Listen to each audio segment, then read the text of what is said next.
Alert day conditions to wind chill values as cold as -25 Tuesday morning, but they may not be the coldest wind chills in the next 10 days. Lots of tears, anger. We're going through the stages of grief. There's no doubt about it. Plus, as the firefighters continue to battle against the deadly wildfires in Los Angeles, how some from our state are lending a helping hand. And Wisconsin fire departments reassessing their practices in the wake of the wildfires. They'd manage if an incident were to happen here. We welcome you to News 3 Now at 6. Good evening. Thanks for joining us. I'm Eric Franke. And I'm Sarah Carlson. We begin with today's bitterly cold temperatures moving through southern Wisconsin. Temperatures well below freezing throughout the day. And meanwhile, dangerous wind chills are making conditions even colder later tonight and tomorrow morning. Let's go to Chief Meteorologist Alex Harrington now. He has the latest on this chilly forecast. We've only had a couple bouts of winter weather like this with dangerous wind chills to -25. So you really need to take that seriously tomorrow morning as we highlight alert day conditions through Tuesday morning for all of southern Wisconsin. Although there are cold air advisories for just areas just north of Madison. It's likely the Dells, Camp Douglas, Wautoma over towards Beaver Dam. Here are the folks who are likely going to see the -25 below zero wind chills, at least locally, Tuesday morning. Right now, we've dipped from 14. Now we're down to 11. But good news right now, the winds are light in Madison. So that's certainly good news, at least for now. But those winds will be picking back up overnight tonight, lasting into Tuesday morning, bringing those wind chill values as we track and plan our evening wind chill values. When you join us again at the 10 o'clock show, will be at -5. So we're pushing those dangerously cold wind chills by tomorrow morning. Right now, wind chills not too terribly bad at this moment. 2 in Mineral Point, 2 in Janesville, 9 in the Dells. But again, we're tracking wind chills to -25 below zero Tuesday morning. They are not the coldest wind chills that we're expecting over the course of the next 10 days. Just follow the colors here. Look at by Thursday and Friday. We get out of this deep freeze. Then look at next Monday and Tuesday. Temperatures from average. These are the actual air temperatures are going to be 20 degrees below normal. How cold will the wind chills be next Monday and Tuesday? I'll give you a glimpse in Maine weather. All right, Alex, thank you. The Wisconsin DNR asking people to be mindful of how much salt they're using on roads and walkways. While salt does keep roads safe during the winter, too much can come at a price. A lot of the chlorides and salt usually end up in our lakes and rivers. Some ways to lower salt usage include shoveling snow before it turns to ice. And remember to scatter the salt. A 12-ounce coffee mug full of salt is enough to treat an entire 20-foot driveway or 10 sidewalk squares. You can also switch to sand for better traction when temperatures get too low for salt to be effective. And stay up to date on the weather with our First Warn Forecast weather app. Hourly forecasts, road conditions, and the latest radar. You can download it for free in your phone's app store. Just search WISC Weather. Well, Sun Prairie police are asking for help finding a missing woman. 27-year-old Ingrid Valverde Ponce was last seen on the evening of January 11th when she left a gathering near the 100 block of West Klubertons Drive. Someone at the gathering says they saw her get into a dark-colored SUV. The driver of that SUV says they dropped Ingrid off near the 100 block of North Street between 6:15 and 6:30. Ingrid was reportedly walking toward her home on South Bristol Street, but has not been seen or heard from since. She was wearing a black short-sleeve shirt with a cartoon character on it, black leggings and brown boots. Anyone with information is asked to call Sun Prairie Police. A student is hurt after getting hit by a vehicle in Mazomanie. According to a statement from the district administrator, this incident happened in the Wisconsin Heights school parking lot. There's no word on the condition of the student at this time.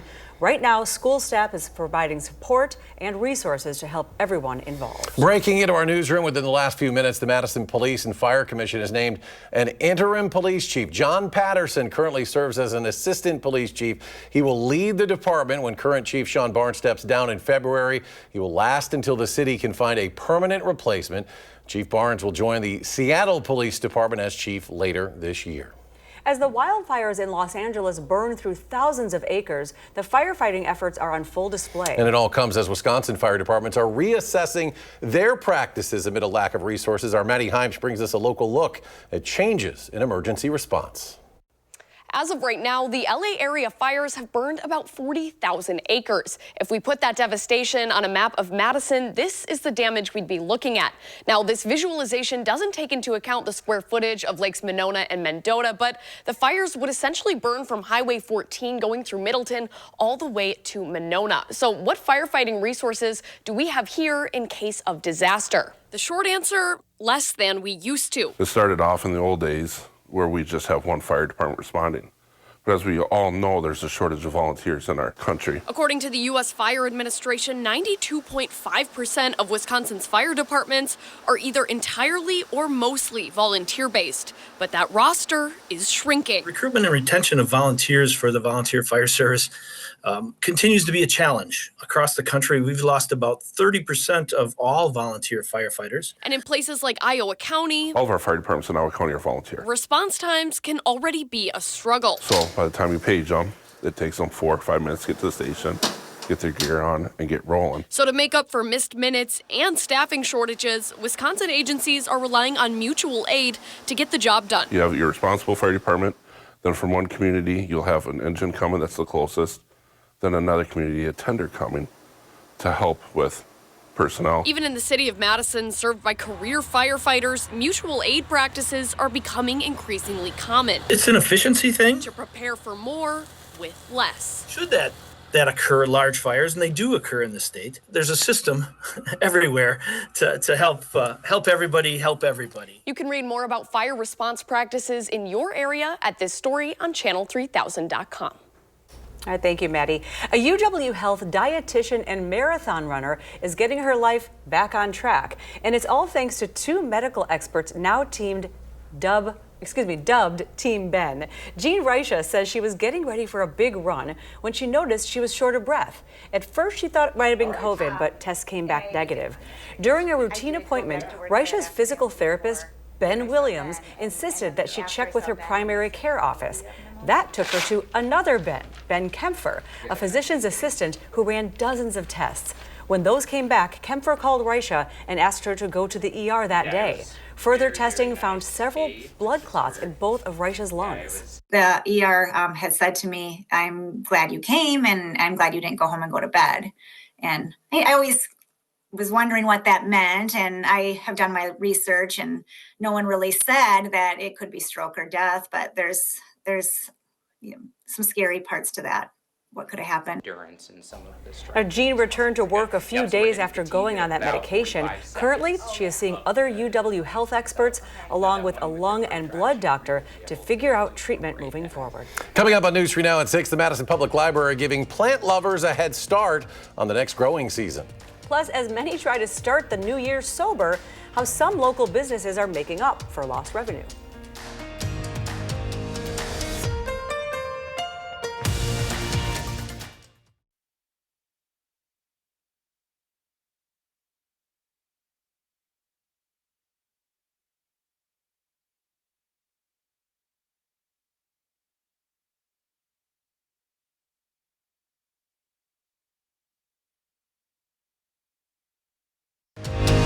You're watching News 3 Now at 6. We are in the middle of dry January, a time where many people reset by starting the year sober. Now, while this movement is good for health, it also can slow down some businesses. Our Merrill Hubbard tells us how local bars make up for lost revenue. Drinking culture is a part of who we are as Wisconsinites. Mike McDonald is a part owner of State Line Distillery. We always like to just talk about drinking responsibly and, choosing quality over quantity. As of 2022, the Wisconsin Department of Health Services reported that nearly 23% of adults in Dane County engage in binge drinking. We support anyone who wants to slow down in January, whether it's for your pocketbook or for your body. Dry January is a healthy reset for consumers, but it could set business back as well. Dry January is certainly challenging for a company that sells spirits because sales definitely do decline. While many Wisconsin businesses rely on alcohol sales, there are ways to shake things up and pour one out for Dry January. What we're trying to do with the mocktail, with these NA products, is make you think and feel like you're consuming a cocktail. In on the Mocktail Madness, State Line offers drinks that give the mouthfeel of a spirit, the taste of a cocktail, and a dodge from the next day hangover. It's an opportunity for us to ensure that there is space for people that don't want to drink alcohol but be with people that do. McDonald says to make a good mocktail, it's all about balance. You want to make it taste really special, unique, and flavorful. The other side of it is creating something that does taste like you're drinking alcohol, or maybe makes you just feel something different. Whether you pick up a mocktail or not, McDonald's encourages all customers to drink small, meaning support small businesses and focus on the quality. Quality consumption when you're enjoying yourself with friends and family is important, again, to who we are as Wisconsinites. Reporting in Madison, Meryl Hubbard, News 3 Now. If you're looking to spruce up your garden with some native plants next summer, Madison's public libraries are here to help. Starting today, 8 public libraries are offering free seed packets. Those seeds were collected by Dane County Parks volunteers and donated to the libraries. Around 5,700 packets are available. There's no limit to how many packets you can take. Once they're gone, though, they won't be restocked until springtime. Some species include black-eyed Susan, golden Alexander, and butterfly weed. For a full list of other species in which libraries are handing them out, you can head to the story linked at channel3000.com. Well, the California wildfires continue as thousands have been displaced. It'll be all hands on deck as people try to recover from the devastation. Our Jalen Banks joins us now with an update on how the Wisconsin American Red Cross is aiding in that effort. So far, there have been 12,000 buildings destroyed in the California wildfires. And it's going to take many hands far and wide just to get to a level of normalcy for those impacted by the fires. That's why the American Red Cross of our state is out west on the ground, lending a helping hand. My high school is half gone. Most of my friends have lost their homes. That is what many are experiencing in the devastation of the recent string of California wildfires, with damage costs that have reached the billions. For these folks that are already grieving and already, incredibly distraught, to think that it's not over yet. That event happens, and then folks are able to start working towards recovery. Unfortunately, that has not been the case in this situation because we are still at a point where we need to prepare to respond. The American Red Cross of Wisconsin is currently on the ground with a shelter in Pasadena, sheltering 500 people, partnering with local organizations to better serve those impacted. Who are those partners that are local that we can help connect to our shelter clients to help meet those needs, providing anything from dental services to healthcare. We have COVID testing on site with a partner. We have folks that are receiving all kinds of material goods.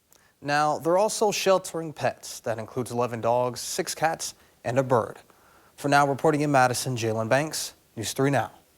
And there are ways you can help victims of the California wildfires, too. There's a banner on our website that will take you straight to the American Red Cross resource page. Just head to channel3000.com. Still ahead at 6, what the U.S. Department of Agriculture says led to the deadly boar's head listeria outbreak. Plus, cases of norovirus continue to surge in the U.S., and many sanitizers won't be able to help get rid of it. How you can kill it and protect your family. And the dangerous wind chills continue into tomorrow morning. Alex returns a complete look at the forecast when we come back.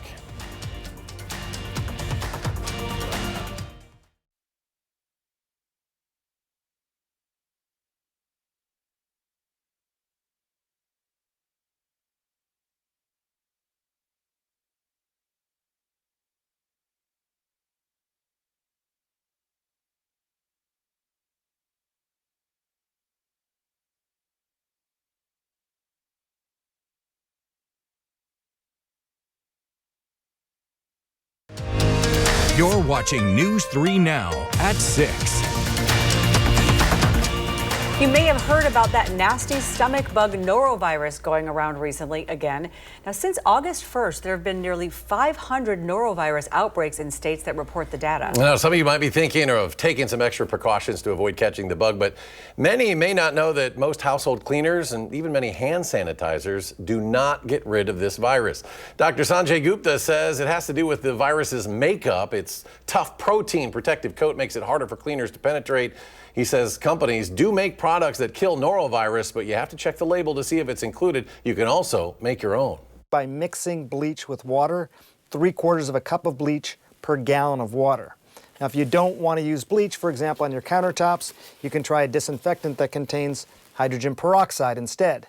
A norovirus can also survive temperatures up to 145 degrees, so if you're disinfecting carpet, experts recommend steam cleaning for 5 minutes at 175 degrees. The same for laundry. Meanwhile, you can still wash your hands with soap and water. The act of scrubbing can really help wash away any virus. Well, it turns out inadequate sanitation practices are to blame for last year's Boar's Head brand listeria outbreak. That's according to the U.S. Department of Agriculture. The tainted food, including liverwurst and other deli meats, was made at a facility in Virginia. Boar's Head started recalling products in July of last year and then closed the plant a few months later. Insects, mildew, and mold were found at the facility. The CDC says 10 people died from eating the tainted food and dozens more across 19 states got sick. Bitterly cold temperatures for tomorrow. Alex rejoins us now. A complete look at the forecast. Temperatures to 25 below zero are a possibility in the wind chill factor department across all of southern Wisconsin Tuesday morning, and that's just over the threshold of dangerous wind chills. That's why we're calling for alert day conditions to continue again for one more morning here going on into Tuesday morning. We do have cold weather advisories. The threshold for that is -20, and we do think that the coldest temperatures of the -25 below wind chills are going to be just north of Madison, Camp Douglas, Dells, Columbia County, over towards Marquette, Green Lake counties, and over towards Beaver Dam. But we all will see this bitterly cold air mass continue to evolve overnight tonight. Temperatures out there in the wind chill factor, this is what it feels like to your body. That's the most important thing. -8 right now in Camp Douglas, -2 to the west in Vernon County, but temperate right now, so to speak, in Madison at 11. But that's going to change overnight tonight as our temperatures will cool on down to below zero,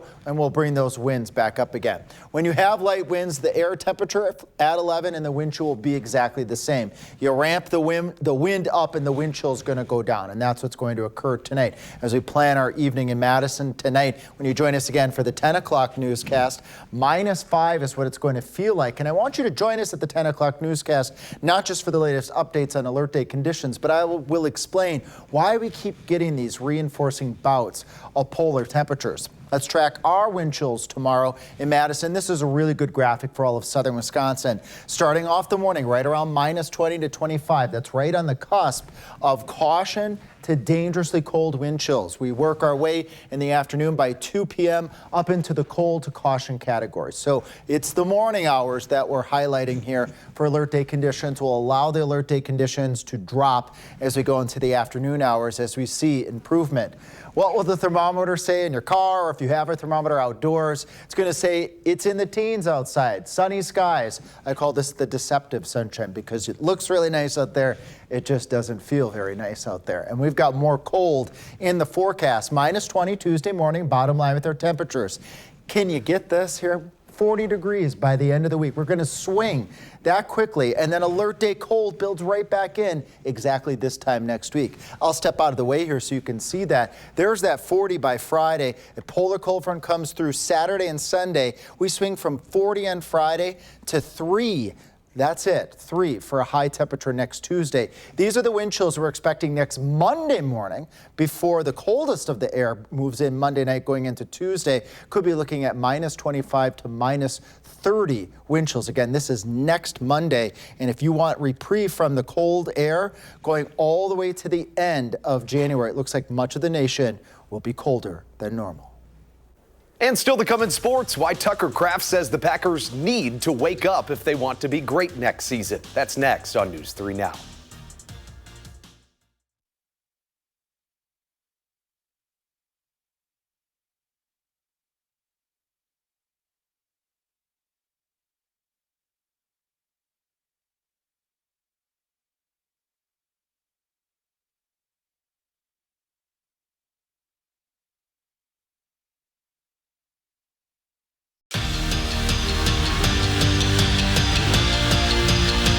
As painstaking as yesterday's playoff exit was, there is no time to sit around and sulk. The Pack were back at Lambeau this morning, clearing out their lockers. It was an understandably somber room filled with opinions on what did and didn't go wrong, but one stood out from the rest. Tucker Kraft said that the way the team closed out the season, he could feel yesterday's loss brewing, adding that this team needs to wake up. Everyone talks about how we're just not okay with just making the playoffs, but we have yet to, walk the walk.